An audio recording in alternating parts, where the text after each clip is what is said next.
Hi guys, welcome to എൻ്റെ ലോകം YouTube channel.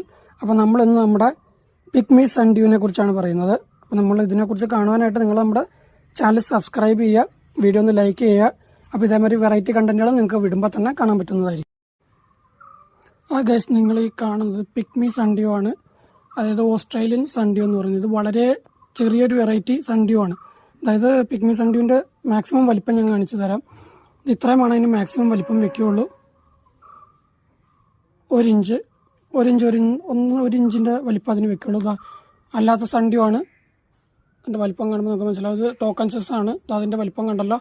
Pygmy സൺഡ്യൂവിൻ്റെ വേറൊരു പ്രത്യേകത എന്ന് പറഞ്ഞാൽ ഇത് പ്രൊപ്പഗേറ്റ് ചെയ്യും. വിത്ത് വഴി നമുക്ക് പ്രൊപ്പഗേറ്റ് ചെയ്യാം. അതുപോലെ തന്നെ സാധാരണ ഇതൊക്കെ ചെയ്യുന്ന പോലെ വിത്ത് വെച്ച് ചെയ്യാം.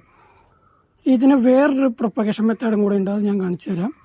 ഇതിപ്പോൾ നമ്മൾ തൈ ചെറുതുണ്ടായി വരുന്നതാണ്. ഇത് വലുതായിട്ടില്ല, മെച്യൂർ ആയിട്ടില്ല. ഇതിവിടെ മെച്യൂർ ആയതാണ്. അതിനകത്തൊരു പൂവുണ്ടായി നമുക്കത് കാണിക്കാൻ പറ്റിയില്ല. അതിൻ്റെ നടുക്ക് നിങ്ങൾ ഒരു പൂ പോലെ ഒരു ചെറിയ ചെറിയ ഇലകൾ കണ്ടോ? ഞാൻ സൂം ചെയ്ത് കാണിച്ചു തരാം. ആ നടുക്ക് വശത്ത് കുഞ്ഞു കുഞ്ഞു ഇല പോലെ. ഇതിനെ നമ്മൾ ജെമ്മ എന്നാണ് പറയുന്നത്. ജെമ്മ. ഇത് ഒരു വെജിറ്റേറ്റീവ് പ്രൊപ്പഗേഷൻ, അതായത് വിത്ത് അല്ലാതെ പ്രൊപ്പഗേറ്റ് ചെയ്യാൻ പറ്റുന്ന ഒരു മെത്തേഡുള്ള സാധനമാണ്. ഈ ഓസ്ട്രേലിയയിലൊക്കെ ഇതൊരു വെള്ളത്തുള്ളികൾ വീണ് കഴിയുമ്പോൾ അത് പൊളിഞ്ഞ് ഒരു ചെറിയ ഇലപ്പീസ് പോലെ കഷ്ണമായി തെറിച്ച് വീഴും. പിന്നെ ഇതിൽ നിന്ന് ഒരു പുതിയ ചെടി മുളച്ചു വരും.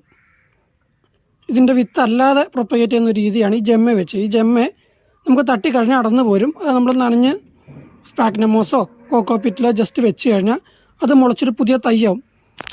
നിങ്ങൾക്ക് കാണാൻ പറ്റുന്ന ചെറിയ ചെറിയ ഓരോരോ ഇലകൾ കണ്ടോ നിങ്ങൾ? ചെറുതായിട്ട് കാണുന്നത് അത് ഓരോന്നും ജെമ്മയാണ്. നമുക്ക് അത് ഓരോന്നിൽ നിന്നും ഓരോ തൈ വെച്ചുണ്ടാക്കാം. അങ്ങനെ ചെയ്യുമ്പോഴുള്ള പ്രത്യേകത എന്ന് പറഞ്ഞാൽ ഇതിൻ്റെ കറക്റ്റ് ഐഡൻറ്റിക്കലായിട്ടുള്ള ക്ലോൺ കിട്ടുന്നതായിരിക്കും നമുക്ക്. ഇത് ഓസ്മോസി പുളിച്ചിക്കാൻ്റെ കോമ്പിനേഷൻ ഹൈബ്രിഡാണ്. ഇത് മാക്രാന്തിയ എന്ന് പറഞ്ഞ ഒരു റെഡ് വെറൈറ്റിയുടെ തയ്യാണ്. നമുക്കിതിൻ്റെ പൂ വിരിയണ ഫോട്ടോ എടുക്കാൻ പറ്റിയില്ല. അത് നമ്മുടെ ഇവിടെ എലിശല്യം കാരണം അത് കൊണ്ടുപോയി. ഇതിൻ്റെ അടുത്ത് നിൽക്കുന്നത് നമ്മുടെ VFT DXL ജയൻറ്റിൻ്റെ ഒരു തയ്യാണ്. ഈ കാണുന്ന ചെറിയ ചെറിയ ഗ്രീൻ ലീഫ് പോലെ കാണുന്നതാണ് ജെമ്മ. ഇതൊരു വെജിറ്റേറ്റീവ് പ്രൊപ്പഗേഷൻ മെത്തേഡിൽ നമുക്കിത് സെപ്പറേറ്റ് ചെയ്ത് തൈകളാക്കാൻ പറ്റാവുന്നതാണ്.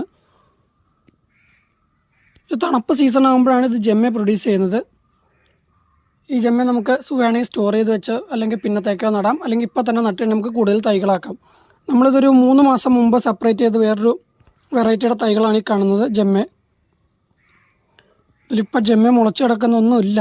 നമ്മൾ മുളപ്പിക്കുമ്പോൾ അതിൻ്റെ ഒരു വീഡിയോ ഇടുന്നതാണ്. അപ്പോൾ അത് കാണുവാനായിട്ട് നമ്മൾ ചാനൽ സബ്സ്ക്രൈബ് ചെയ്യുക.